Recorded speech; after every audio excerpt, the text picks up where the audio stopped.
खेळावरती मनापासून प्रेम केलं की सामाजिक चौकटी पार करून सुद्धा यशाचं शिखर सर करता येतं। याचं मूर्तिमंत उदाहरण म्हणजे अवघ्या 20 वर्षाची तरुण असणारी सानिया शेख हिनं शिवछत्रपती पुरस्काराला गवसणी घातलेले आहे। सध्या सानिया शेख सध्या आपल्यासोबत आहे, आपण तिच्यासोबत चर्चा करणार आहोत।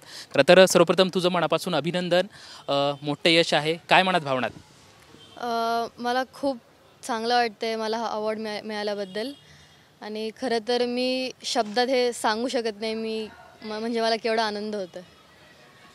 क्लाइम्बिंग वॉल या प्रकारामध्ये खरं तर तू हे यश संपादन केलं आहे। बऱ्यापैकी बहुतांशी लोकांना हा खेळाचा नक्की काय प्रकार आहे हेच माहीत नसतं। नक्की ही गोडी कशी लागली? म्हणजे आज जर बघितलं तर आपण क्रिकेटचं लोकांमध्ये प्रचंड वेळ आहे, कबड्डी म्हणजे वेगवेगळे खेळ असताना सुद्धा ह्या नवीन प्रकारच्या खेळाकडे तू कशी ओढली गेलीस?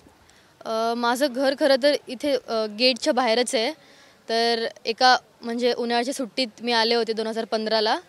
तर तेव्हा फक्त काहीतरी सराव चालू असला पाहिजे माझा म्हणून मी हा खेळ लावलेला।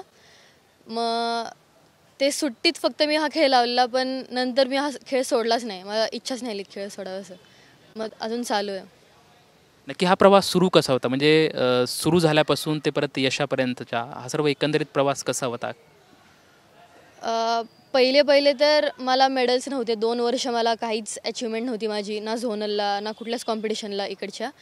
पण 2017ला मला पहिला माझा झोनलचा मेडल मिळाला। त्यानंतर मी अजून उत्साहित झाले की मला अजून खेळायचं आहे मला। त्याच वर्षी मला नॅशनलला पण गोल्ड मेडल लागलं। मग त्यानंतर अजून होतं आहे माझं म्हणजे।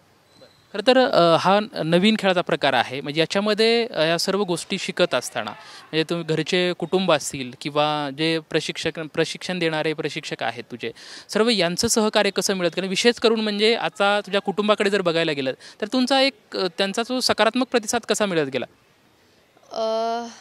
म्हणजे मी असं बघितलं आहे खूप मुलींचं की त्यांना कधी असं कुठला खेळ खेळू देत नाही, पण माझ्या घरच्यांनी मला खेळ खेळू दिला, मला कुठल्या पण कॉम्पिटिशन्सला जाऊ दिलं।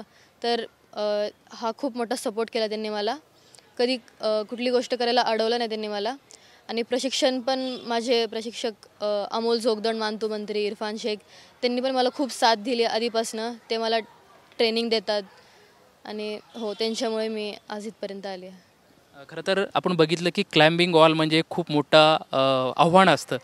आज खरं तर त्याच्यावरती पार करत तू यशाचं शिखर गाठलेलं आहेस, परंतु आत्ता याच्या पुढची म्हणजे या खेळामधली काय आव्हानं आहेत आणि समोरचं उद्दिष्ट काय आहे तुझं पुढचं? आत्ता रिसेंट माझं एशियन गेम्स आहे पुढच्या वर्षी जो होणार आहे, त्याच्यात मला मेडल पटकवायचं आहे आणि त्यानंतर ऑलिम्पिक्स पण नक्कीच जाईल मी ऑलिम्पिक्स। खरं तर ह्या तुझ्या सर्व यशाचं गमक काय आहे? हे यश म्हणजे हा पुरस्कार आहे तो कोणाला, विशेष म्हणजे शिवछत्रपतींच्या नावानं हा पुरस्कार मिळतोय, त्या पाठीमागची एक खूप मोठी ताकद आहे। हा पुरस्कार कोणाला समर्पित करतेस? माझ्या वॉलवरचे प्रशिक्षण, माझे पेरेंट्स, त्यांना मी हे समर्पित करेन। खरं तर ही एक यशाची सुरुवात आहे, आणखी खूप मोठा पल्ला मला गाठायचा आहे, त्याच्यासाठी एक मोठं आव्हान माझ्यासमोर आहेच, परंतु या सर्व आव्हानावरती मात करत मी यशाचं शिखर नक्कीच गाठणार आहे अशी भावना खरं तर सानिया शेख या ठिकाणी व्यक्त करत आहे। कॅमेरामॅन विशाल रायपुरेसोबत लक्ष्मण जाधव, TV9 मराठी, पुणे।